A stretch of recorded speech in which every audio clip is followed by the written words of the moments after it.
korxonamiz 1993-yilda tashkil topganda, bir o'sha tarixga bir nazar tashlaydigan bo'lsak, mana biz hammamiz bilardik, mana o'sha yillarda O'zbekistonning paxtasi 80-90% ortig'i jahon bozorlariga to'la sifatida eksport qilingan. Eng afsuslanarli joyi shundan iboratki, biz ko'pchiligimiz buni bilib bilmay mana shuncha paxta xomashyosini eksport qildik deb qanaqadir bir noto'g'ri fikrlarga borib yurgan joylarimiz ham aslida bo'lgan ekan. Keyin albatta O'zbekistonda qishloq xo'jaligi bo'lgan, shu jumladan to'qimachilik sanoatiga bo'lgan munosabat keskin o'zgardi desak, bu ham albatta adolatdan bo'ladi. Shu yerda bitta narsani aytishni joiz deb bilaman. Mana 2018-yilda hurmatli prezidentimiz o'sha paxta to'qimachilik klasterlarini tashkil qilish ilmiy konsepsiyalarini e'lon qilganda juda ko'p yurtdoshlarimiz qatori mana shu konsepsiyaga aytishim kerakki, mendan juda salbiy munosabat bo'lgan. Bunga spektrga qaraganman. Nima uchun? Men o'ylaganmanki, O'zbekiston sharoitida demak paxta yetishtirishdan boshlab tayyor mahsulot ishlab chiqarishga bo'lgan jarayonni qamrab olgan texnologik kompleksni tashkil qilishni imkoniyati bo'lmasa kerak degan fikrda bo'lganman. Mana o'zingiz ko'rib turganingizdek, bugun O'zbekistonda hurmatli prezidentimiz tomonidan asos solingan paxta to'qimachilik klasterlarining qanchalik to'g'ri bo'lganini hayotni o'zi isbotlab turibdi.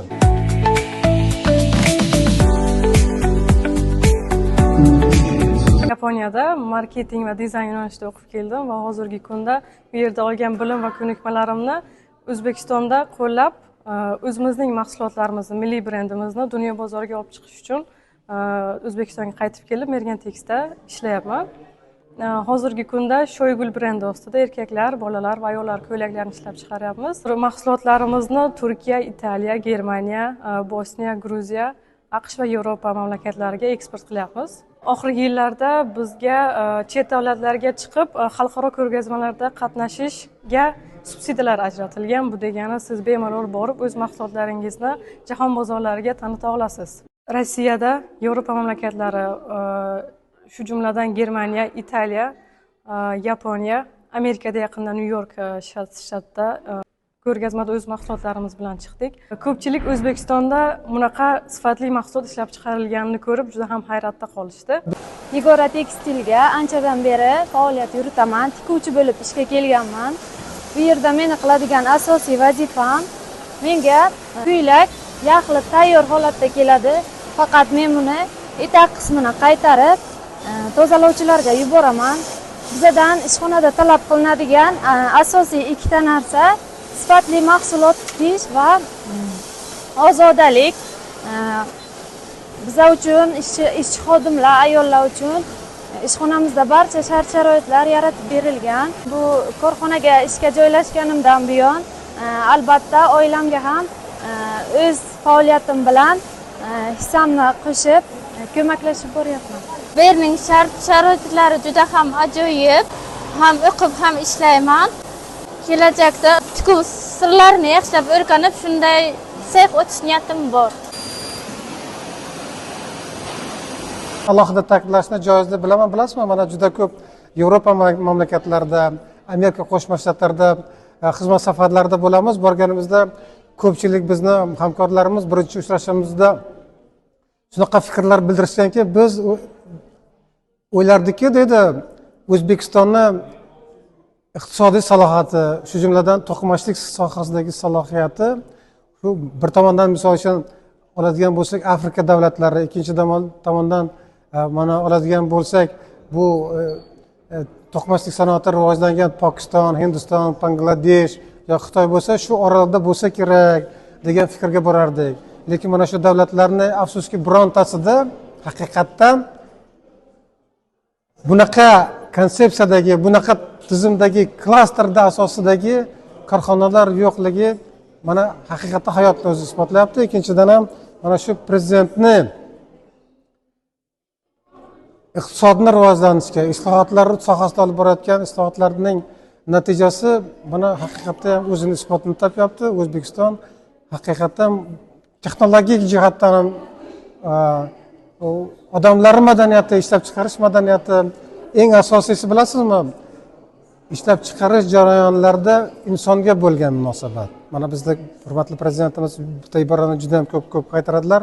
Inson qadri, insonni qadriga bo'lgan munosabat qanchalik to'g'ri bo'lganini mana bizni o'sha Yevropadagi ham, Amerikadagi mana hamkorlarimiz ham o'zlari mana iqror bo'lishyapti, o'zlari aytishyapti, o'zlari tan olishyapti O'zbekistonda O'zbekiston prezidentini olib borayotgan islohotlarning qanchalik xalqchilligini, adolatliligini, xalqparvarligini, o'sha o'zbek iqtisodini diversifikatsiya yo'q qilish yo'lidagi olib borayotgan islohotlarni e'tirof qilishayotganlar juda ko'p.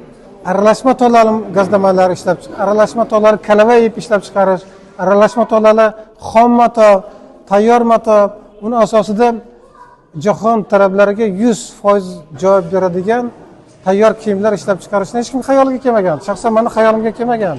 Mana qarang, biz bugun balkim kamtarlik bo'lishi mumkin, lekin baribir bitta narsani aytishim kerakki, bugun Mergantex paxta to'qimachilik ishlab chiqarayotgan gazlamalarni biz kecha Turkiyadan gazlama olib kelganmiz, import qilib.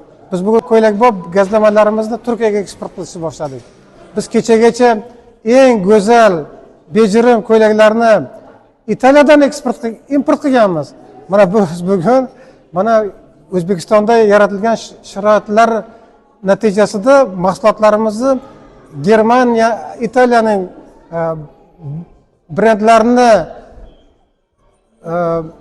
shartnomalari asosida, buyurtmalar asosida mana birinchi partiyaga 50 ming dona ko'ylak yetkazib berishga italiyalik hamkorlarimiz bilan shartnomaga erishganmiz. Shu bilan birgalikda bitta narsani aytish kerakki, mana hurmatli prezidentimiz yana bitta alohida holatga juda qattiq e'tibor beryapti. Bu O'zbekistonga jahon brendlarini jalb qilish, olib kelish. Mana haqiqatda mana aytishim kerakki, bugun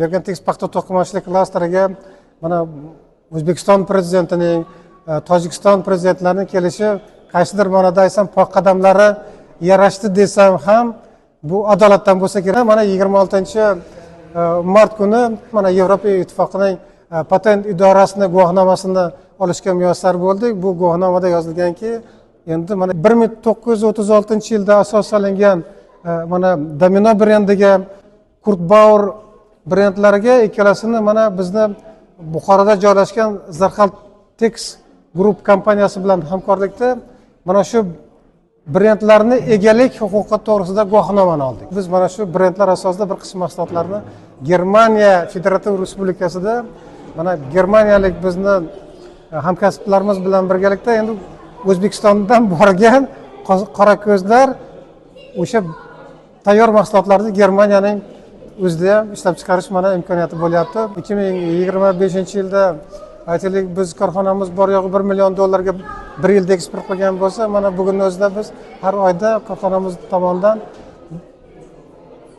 $1 million mahsulotni eksport qilishga rejasiga o'zi chiqib oldik.